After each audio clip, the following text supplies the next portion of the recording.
percaya bikin majelis di tengah-tengahnya ditutup dikasih pasir. Kemudian setelah dibacakan maulid dibuka, ternyata pasirnya banyak injekan kaki, dan itu injekan kaki dari Rasul Shallallahu Alaihi Wasallam bersama keluarganya, sahabatnya, dan orang-orang saleh.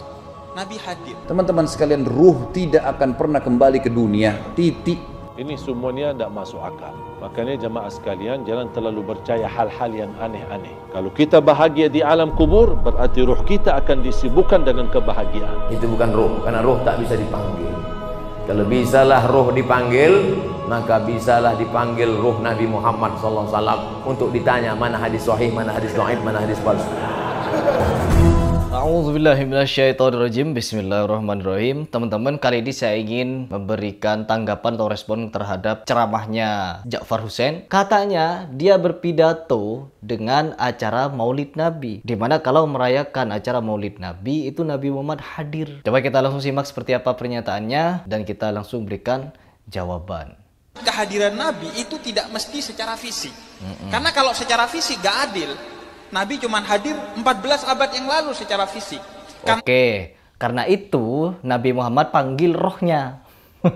Dimana ketika mereka merayakan Maulid Nabi, roh Nabi Muhammad itu bisa dihadirkan. Karena tidak adil katanya ya teman-teman, kalau Nabi Muhammad hanya hadir 1400 tahun yang lalu. Makanya ada ritual pemanggilan roh Nabi Muhammad. Di Iran sana merayakan misalkan Maulid Nabi seperti Syiah. Bapak dan ibu-ibu, saya punya tesis, saya punya teori bahwa ini adalah usaha salafiyah, salafiyin, wahabiyin, bukan usaha Ahlussunnah wal Jamaah. Salafiyin yang ingin memecah belah antara NU dengan Syiah. Salafiyah yang ingin memecah belah antara ulama-ulama sunnah dengan Syiah. Maulud bid'ah, orang Syiah yang pertama yang membawa maulud yang dipakai oleh Ahlussunnah wal Jamaah. Hall, orang Syiah yang pertama membawa hall dan dilanjutkan oleh NU. Tabarruk, berkah, ziarah kubur, tawasul, sholawatan rami-rami adalah semuanya tradisi Syiah yang juga dilakukan oleh Ahlussunnah wal Jamaah. Saya tidak ada perbedaan dengan kiai-kiai. Mereka tawasul, mereka tabarruk, mereka kunut, mereka macam-macam. Saya sama dengan dia. Tapi saya Syiah, dia Ahlussunnah wal Jamaah, saya bersaudara dengannya. Tetapi kemudian salafiyah yang mengatakan bahwa ini bid'ah, lalu diadu antara Ahlussunnah dan Syiah. Itu mungkin yang dapat saya sampaikan. Mohon maaf. Assalamualaikum warahmatullahi wabarakatuh. Mereka merayakan Maulid Nabi, terus kita merayakan Maulid Nabi dalam waktu yang serentak, dalam waktu yang bersamaan. Hadir kemana dulu? Banyak sekali undangan kepada roh Nabi Muhammad ya teman-teman. Kalau begitu sistem akidahnya, roh Nabi Muhammad diundang ke sana, diundang ke sini, hadir ke sini, hadir ke situ. Nanti mereka membuat ritual yang sama, ngasih pasir di tengah-tengahnya lalu ditutup. Agar apa? Agar Nabi Muhammad dilihat kehadirannya. Semakin cinta mereka kepada Nabi Muhammad ketika melihat telapak kakinya. Telapak kakinya Nabi Muhammad ketika di acara Maulid Nabi. Coba kalian jawab dengan hati nurani. Jawab dengan hati nurani. Apakah statement ini benar? Arwahnya Nabi Muhammad dipanggil kemana-mana untuk hadir kepada acara Maulid Nabi.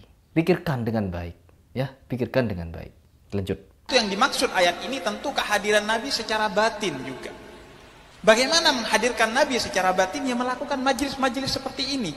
Membacakan maulid Nabi Muhammad Sallallahu Alaihi Wasallam, sehingga kata Sayyid Muhammad bin Ali Al-Maliki, tidak dibacakan maulid Nabi Muhammad Sallallahu Alaihi Wasallam kecuali Nabi hadir di tempat itu. Nabi hadir di tempat itu. Berarti setiap kita membacakan Nabi Muhammad pasti hadir, positif hadir. Jadi ada pemanggilan Nabi Muhammad ya, ada pemanggilan roh Nabi Muhammad dengan membacakan Maulid Nabi atau mengadakan Maulid Nabi. Nabi Muhammad hadir ke situ, rohnya hadir. Di kampung saya ketika Maulid Nabi barengan tuh, seluruh umat barengan mengadakan Maulid Nabi di tempat-tempat yang berbeda. Apakah Nabi Muhammad hadir ke sana dengan cara mecah diri? Bagaimana konsepnya? Oh, jangan berbicara konsep karena itu di luar logika konsep Anda. Itu adalah perkara goib. Jadi Nabi Muhammad satu bisa mecah jadi 1 juta. Hadir ke Maulid A, Maulid B, Maulid C sampai Z. Coba kita selesaikan dulu ini pernyataannya. Ada satu majelis gak percaya.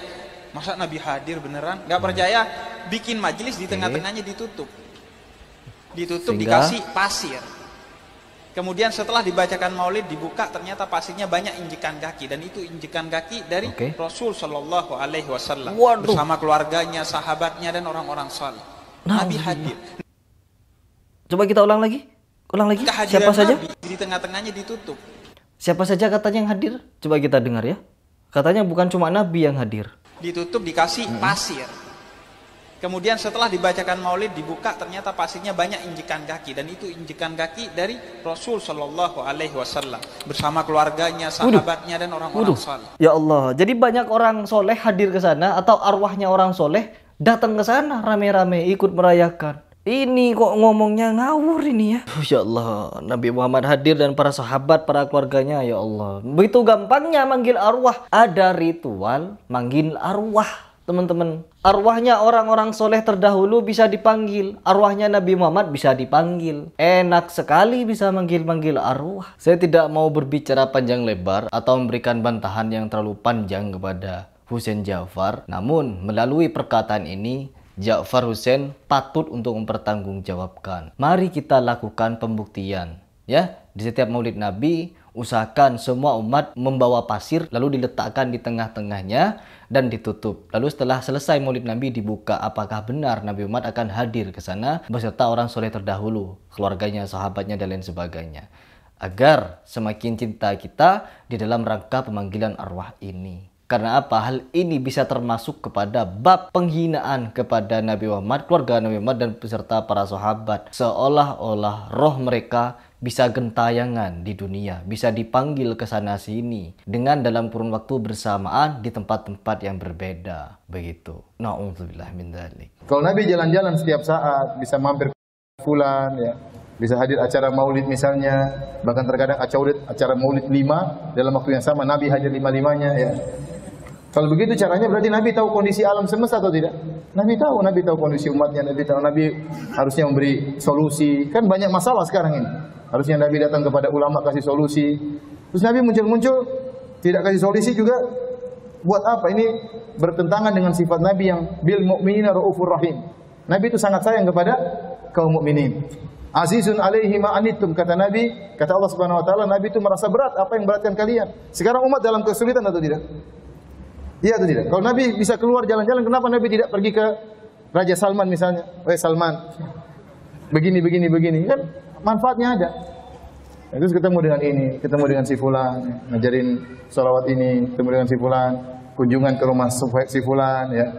Kemudian naik mobil sama si fulan. Faedahnya tidak terlalu.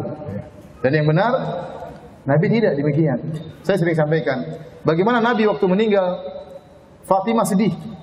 Sedih sekali. Sampai para ulama mengatakan Fatimah sakit, di antara beliau meninggal adalah kesedihannya karena wafatnya ayahnya. 6 bulan kemudian setelah wafatnya Nabi, Fatimah meninggal dunia.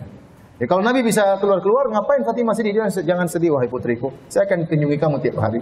Santai aja. Kalau Nabi bisa keluar-keluar, pasti para sahabat ketemu dengan Nabi dalam kondisi sadar. Betapa banyak permasalahan yang mereka hadapi. Kenapa Nabi tidak pernah ketemu dengan Fatimah? Tidak pernah jenguk Aisyah, istrinya sangat dia cintai.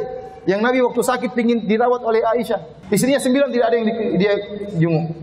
Sahabatnya Abu Bakar, Umar, Utsman, Ali tidak pernah dia jenguk.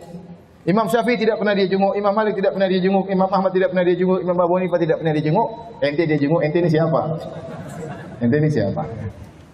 Kok sangat spesial sekali sampai dijenguk-jenguk oleh Nabi. Sampai Nabi kuburannya kosong ya. Lagi jenguk ente. Oleh karenanya jangan terlalu percaya sama seperti itu. Jangan terlalu percaya sama seperti itu. Sampai dalam suatu kajian saya lihat di YouTube, ada yang sengaja dia lagi ceramah tiba-tiba dia matanya melotot seakan-akan Nabi sedang lewat. Ya, buat apa seperti ini? Bayangkan ente ustaz, Nabi hadir kajian ente, kira-kira gimana? Gimana ya? Ya orang langsung secara terbentuk dalam pikiran mereka ente ini penghuni surga. Kalau begitu caranya. Itu tidak. Ya gimana ente bikin acara kemudian Nabi hadir? Nabi ridho. Oleh karena para hadirin yang Allah Subhanahu wa taala, jangan terlalu percaya dengan hal seperti itu karena bertentangan dengan hadis-hadis yang sahih.